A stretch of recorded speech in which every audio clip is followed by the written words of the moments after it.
Hallo julle, ek staan hier voor die Peterhof Paleis buite Sint-Petersburg.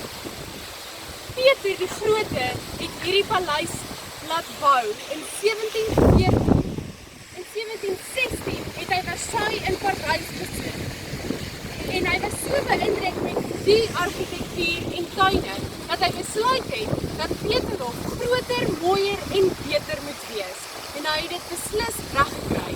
Hier is 150 fonteine in hierdie tuine en nie 'n enkele pomp wat die water hier pomp om die fonteine te laat werk nie. Dit is alles natuurlike waterstelsels wat uit die 18de eeu dateer.